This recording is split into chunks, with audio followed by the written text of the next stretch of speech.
Hey, welcome to First Impressions, where we take a look at an album we've never heard before and give our immediate reactions. Today, we are taking a look at In Sexy We Trust by Sexy Red, released in 2024. Alright, so the whole reason why this is even happening is because I saw the Needle Drop give Hood's Hottest Princess a strong 7 or some shit. Once I saw that, your boy was interested, took a listen to the album, it was shit, didn't like it. But I told myself, you know what, that was just one album, you listen to it a couple times, you can't get the full scope of an artist just from one record. Next time she drops, I'm gonna take a listen to it. She just happened to drop this year, let's see what I thought about it. So the first track is technically an intro. It's called Tim Talking. I don't know who Tim is, but he sounds like a voice filter. Shit sounded weird.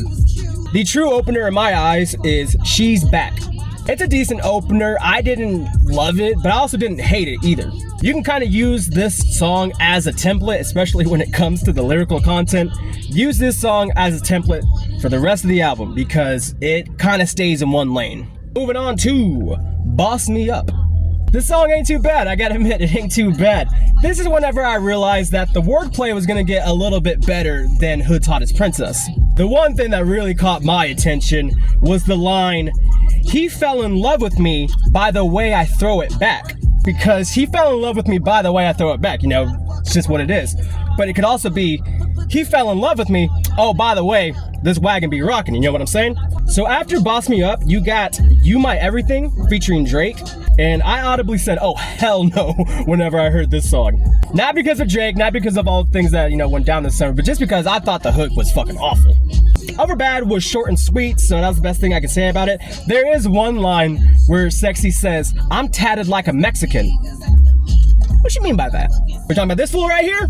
Alright, I fuck with it, Moving on to Get It Sexy. I really don't mind a flow like that. It complements the bass of the kick drum really well. And the reason why I'm mentioning the production of this album, I thought Hood's Hottest Princess sounded like it was made in 2006, and not in a good way. Now that we got In Sexy We Trust, the production value went up like tremendously. A lot of these tracks sound pretty pumping. Even when it comes to Sexy's lyrics on some parts. Yeah, for the most part, you get your standard stuff. Like I said, you listen to She's Back, you kind of get a good idea of what the rest of the album's gonna sound like. But there were still times in this record where, you know, I could appreciate the wordplay that she was coming up with. It just showed me that she was trying. Like for instance, she references a song that comes later in the album, Awesome Jossum, on this track. She does that a couple times where she'll mention other tracks that are going on in the album, and to me, I just like that. That just shows me that she cares. One line that really struck with me was, "I don't trust him, but he can eat this pussy." Which is just, you know, wow. I don't know about that one, fam. If I can't trust you with like a fiver, I can't trust you with some fiber. No! You know, I think I'm starting to like this album. After Get It Sexy, you got Fake Jammin'. The only thing that I remember is the hook. Whenever she's like, "Mwah, give me a kiss." Anytime somebody says "mwah" on a track, nah, I'm losing it. Moving on to Outside. Not gonna lie, hand to God, I fuck with this track. It's the flow that I'm fucking with a lot. Much like Get It Sexy, it just goes well with the beat, and she's chopping this shit up. And you know me, I'm always a fan of that shit.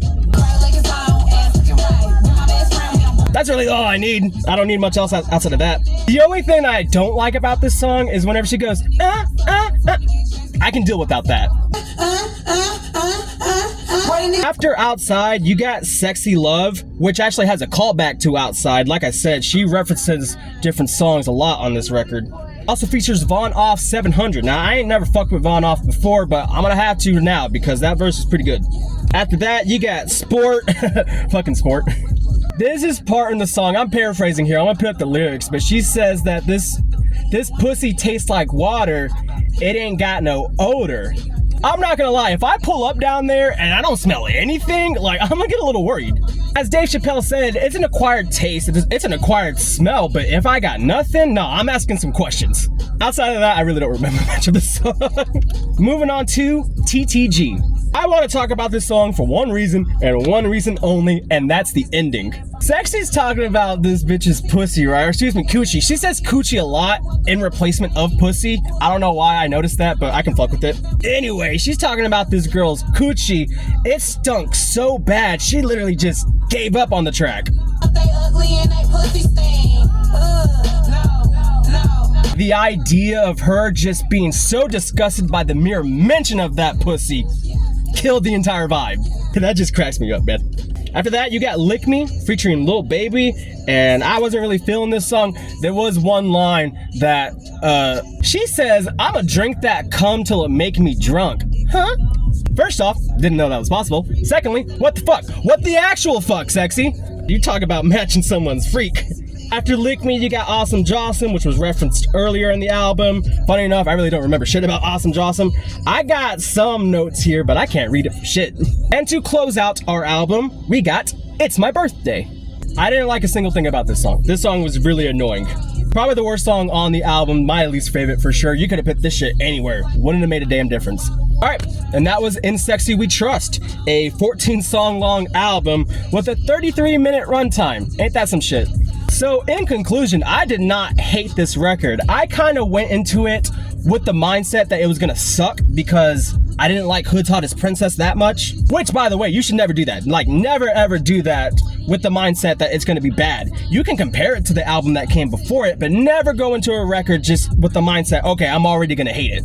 It's going to do you more harm than good at the end of the day, so my advice is go in there with as much of an open mind as possible. And that's what happened here. There were still parts of this record that I dug. Outside was the only track that I was like fucking with as a whole, but you still got some positives to take from this record. You got good production, you got some decent wordplay. Some of this stuff made me laugh. I don't know if it was intentional a lot, but it made me have a good time. So yeah, I told myself I was gonna listen to it. I did it. I probably never gonna listen to it again outside, and that was In Sexy We Trust. Let me know what you think about the album, if you heard it.